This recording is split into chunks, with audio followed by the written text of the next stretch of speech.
Puebla, Mexico. March 2004. Sunbeams filter through dusty classroom windows. It's 9:30 a.m. Teacher Carmen opens her history book to the section on ancient civilizations.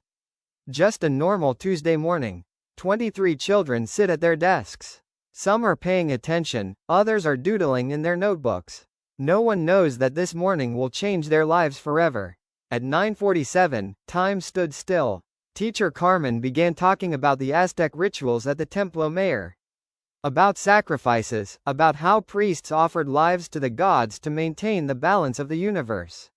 The children listened with that unique mix of curiosity and fear that only little ones can express. Then Miguel, just 5 years old, raised his hand. He was small for his age. He had dark hair and large, deep eyes. The teacher gestured for him to speak. "Teacher, that is wrong." Carmen smiled, thinking the child would ask an innocent question. But what followed froze her blood. "I was there when they killed me." The class fell into silence. 22 children stopped doodling. The teacher felt a chill crawl up her spine. Miguel continued with the terrifying casualness of someone describing what they had for breakfast. "They held my arms and legs.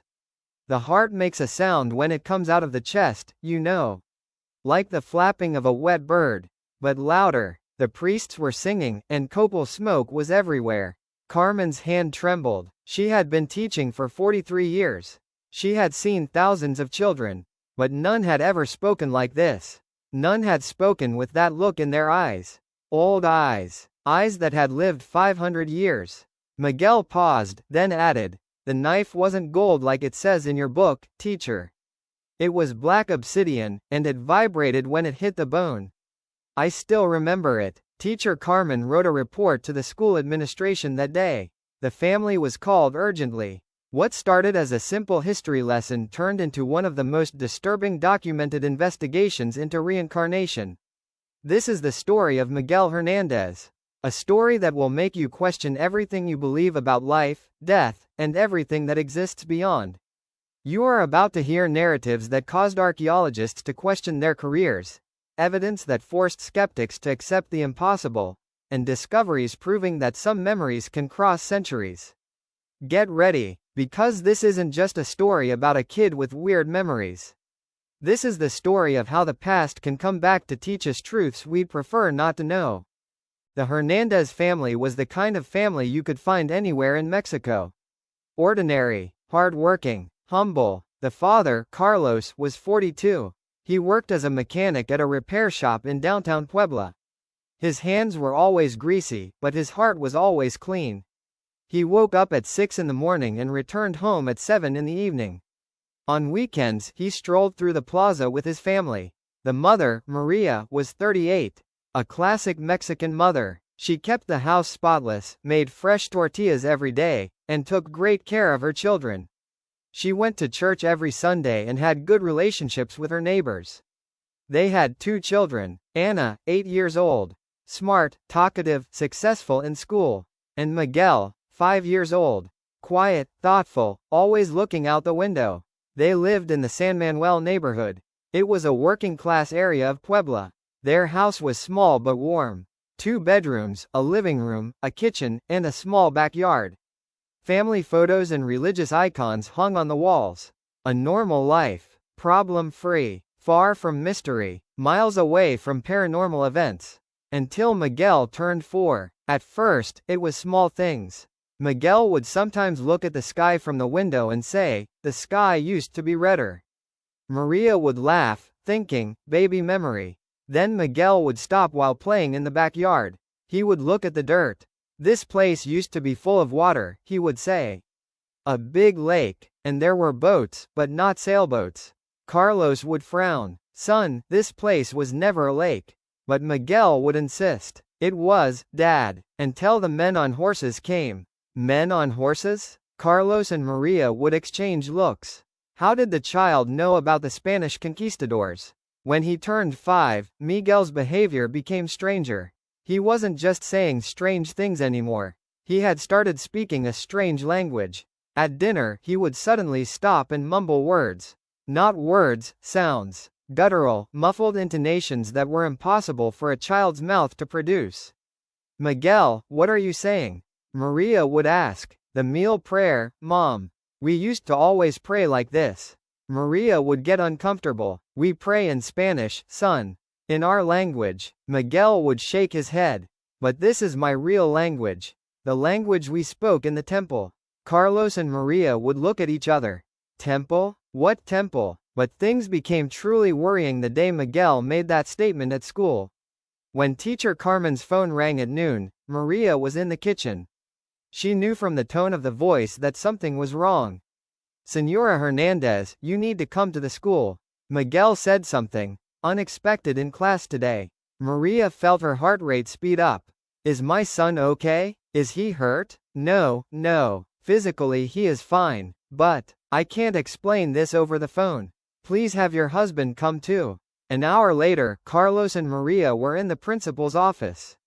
Teacher Carmen was there, the principal was there, and a school psychologist was standing by. The principal looked at the note in his hand.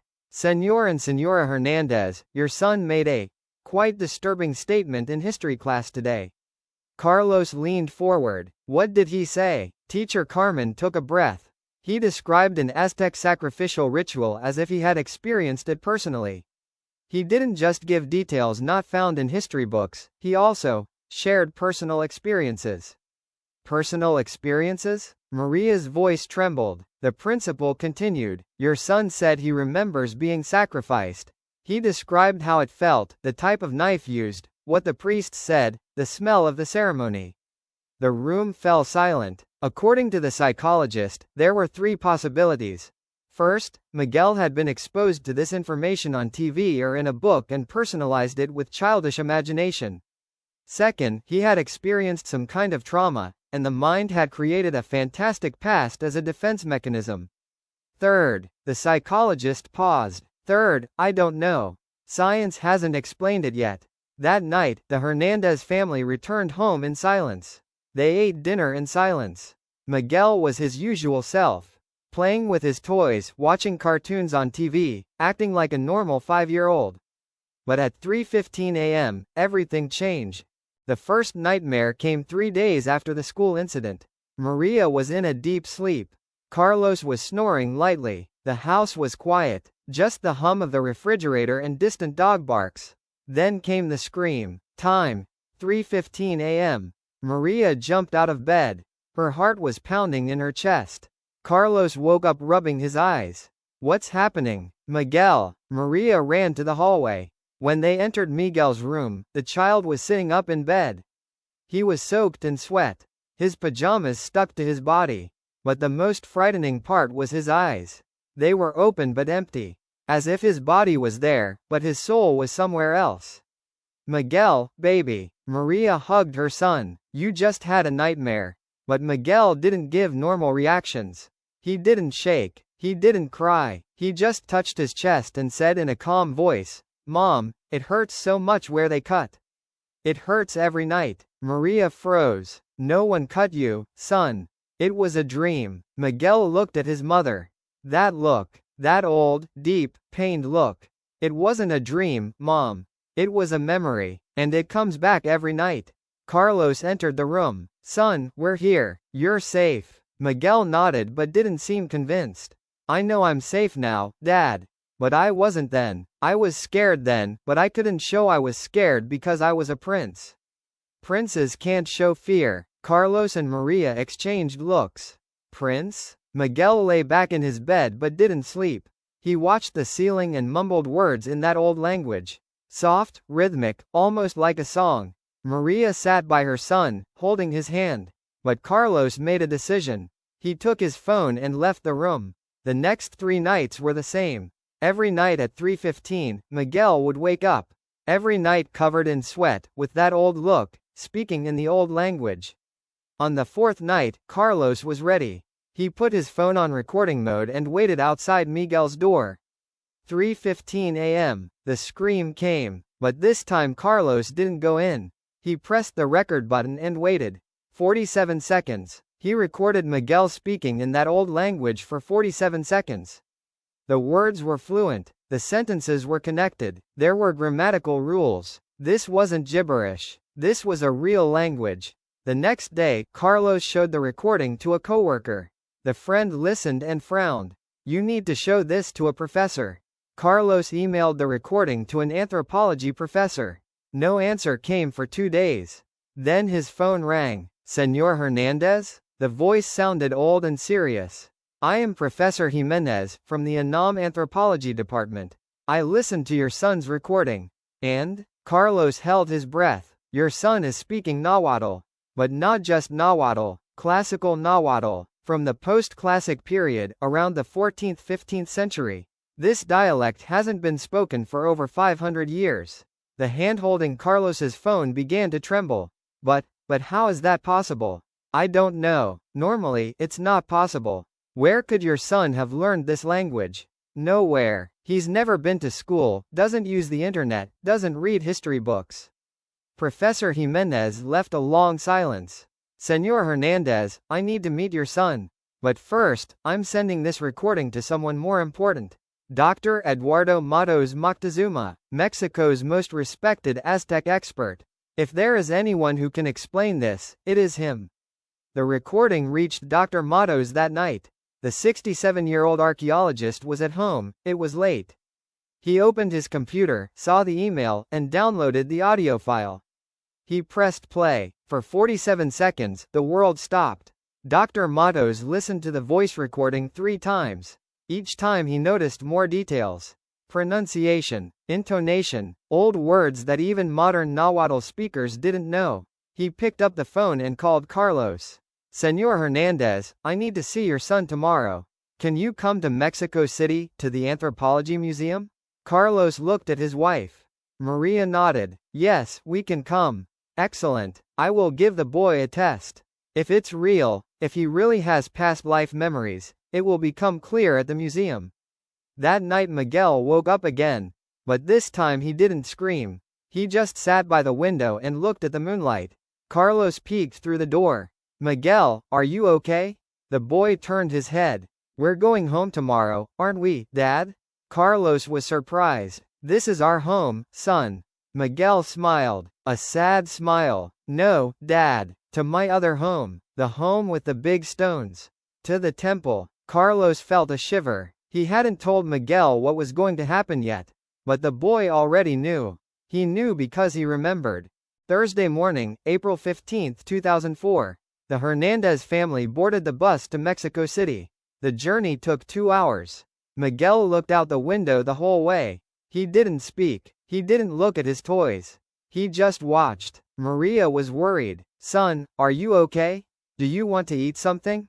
Miguel shook his head. I'm fine, Mom. Just thinking. Thinking about what? How the city has changed. It used to be very different. There was water. Lots of water. And boats. And temples instead of buildings. Anna looked at her brother. Miguel is talking nonsense, she whispered to her mother. But Maria silenced her. She wasn't sure if Miguel was talking nonsense anymore. When they arrived in Mexico City, Dr. Matos was waiting at the museum entrance.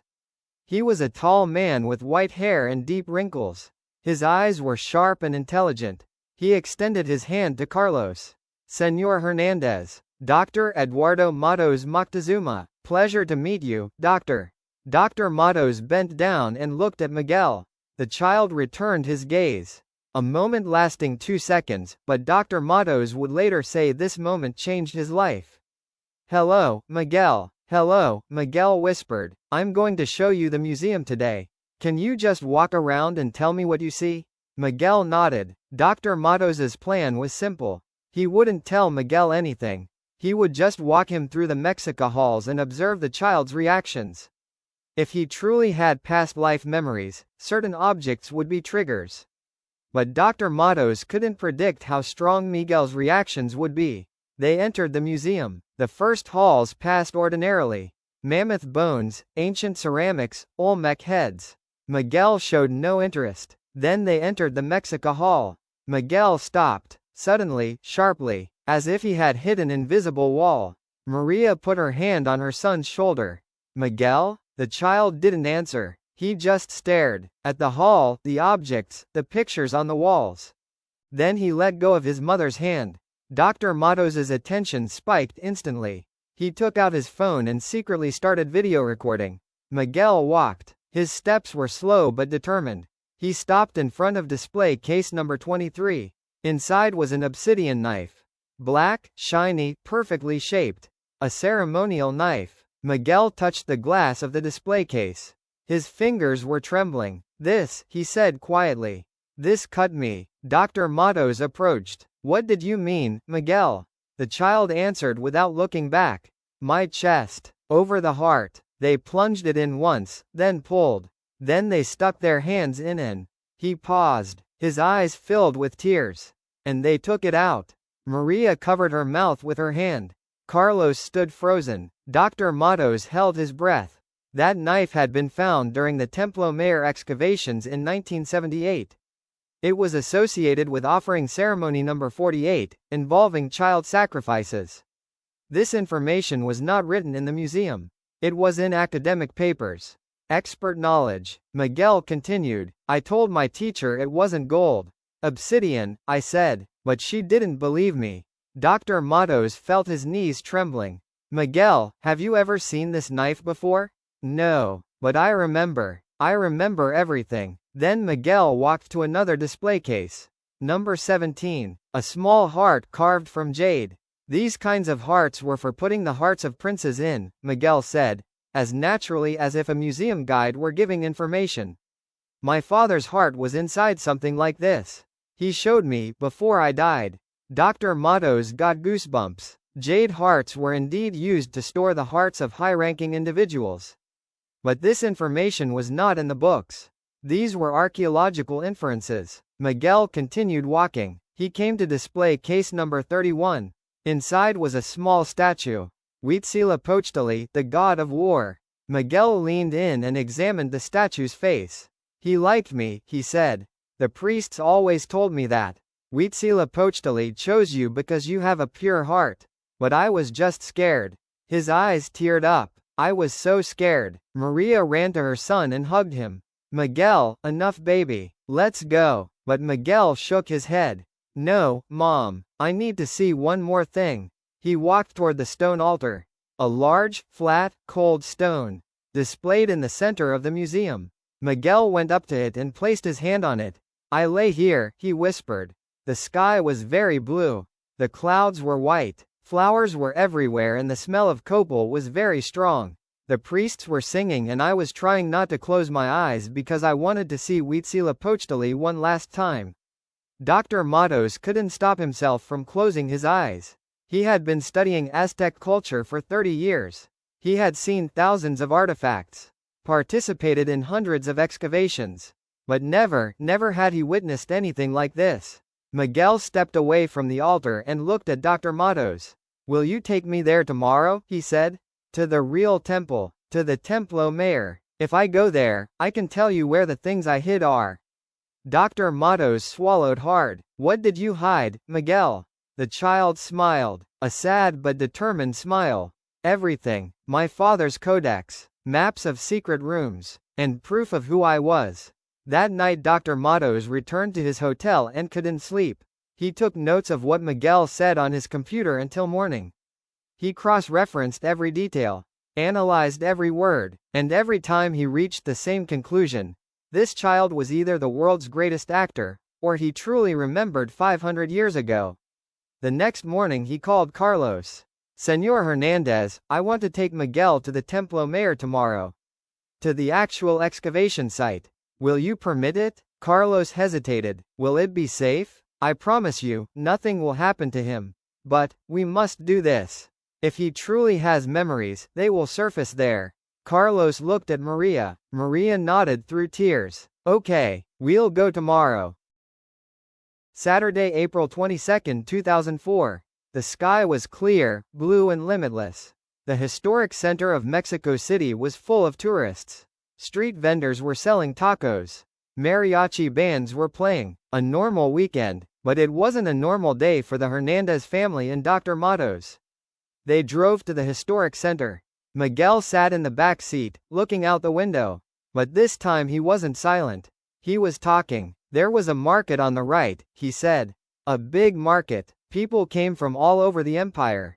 We would buy cocoa, fabric, obsidian. Carlos looked at the traffic ahead from the steering wheel. Miguel, this place is different now. I know, Dad, but it was like that before. A few minutes later Miguel spoke again. There was a canal here. With boats. Dr. Matos made phone calls. He obtained special permission from INA, National Institute of Anthropology and History. He called the excavation team. He had ground-penetrating radar brought in. The next day, Sunday morning, the team was ready. Miguel took them to a closed section, an area where excavation had stopped since 1987 due to lack of budget. He stood in front of a seemingly solid wall. Here, he said, behind the snake. Dr. Matos examined the wall. There was a snake carving, barely visible, worn by years of rain and wind. Miguel, how do you know something is here? Because I used to pass through here, to meet with the priest Tlacallel. He would tell me my father's decision. Why I was chosen, why me and not someone else.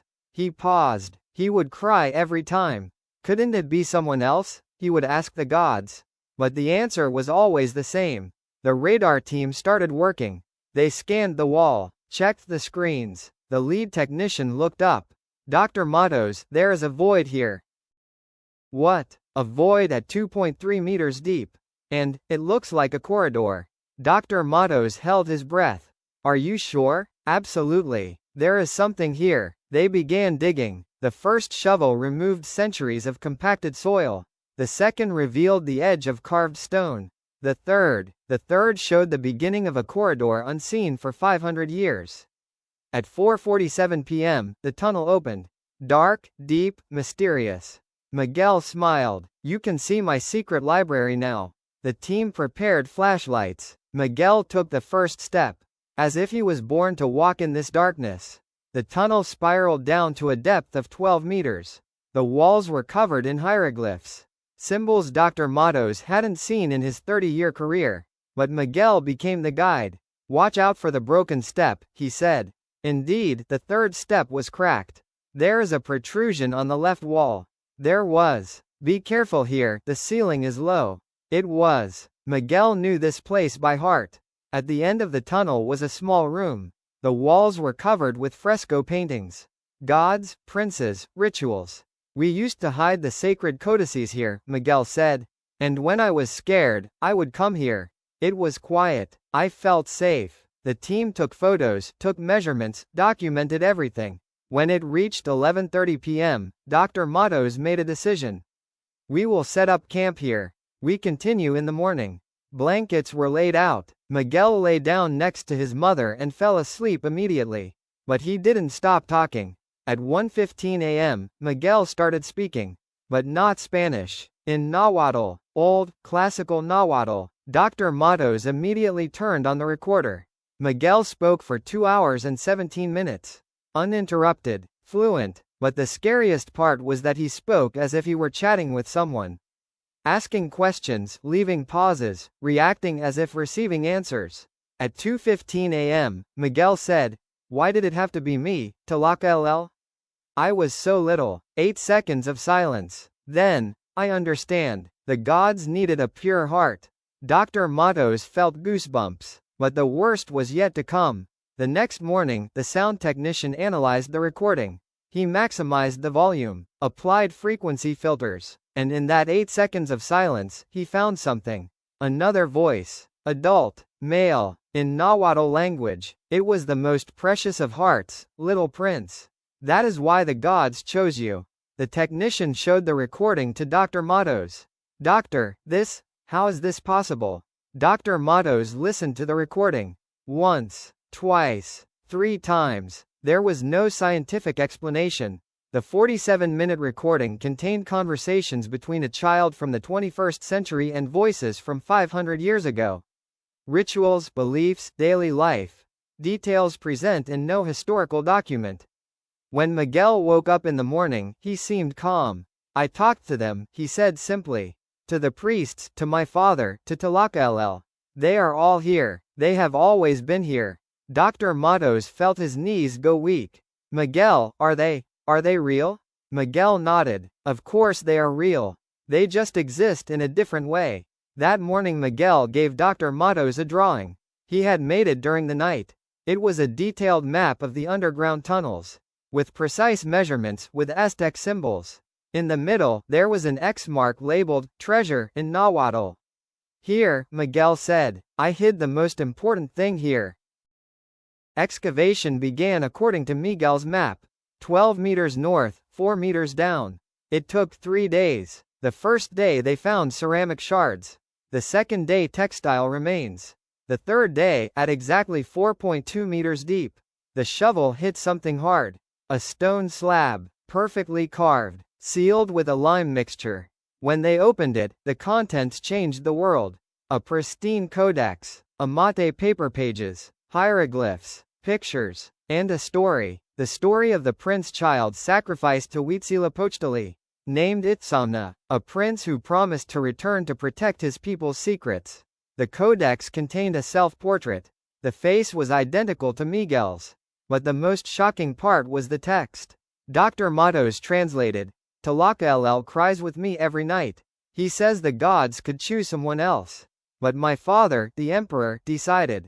My heart must feed the sun. This is my honor. Miguel listened to the text and nodded. Yes, I wrote this 3 days before I died. The last pages contained a prophecy. When the temples are dust, when the city is lost, my soul will return. In the body of a child. To show the lost knowledge to new guardians. Miguel took a deep breath. I kept my promise. Now I can go. Go? Maria asked in panic. I'm not going to die, Mom, Miguel said smiling. I will forget. I will be a normal child again. And so it happened. From that day on, Miguel's Aztec memories slowly faded. Within a week he stopped speaking in the old language. Within 2 weeks his nightmares stopped. Within a month he became a completely normal 5-year-old child. But he left a legacy behind. 7 rooms, each full of lost knowledge. Medicine, astronomy, agriculture, engineering. Information rewriting Mesoamerican history. Today, 2024. Miguel Hernandez is 25 years old. He lives in Puebla, an engineer, married, has a daughter, a normal life. But every year on April 22, he goes to the Templo Mayor. He meets with Dr. Matos. Visits the excavation site. Why do you come every year? I asked him. Yes, I researched this story. He smiled. I don't know. I just feel like I need to check that everything is in place. Dr. Matos, now 87 years old, still manages the Codices Itzamna project. The texts found inspired 47 scientific papers and 12 books. When I first saw Miguel, I was a scientist, he told me.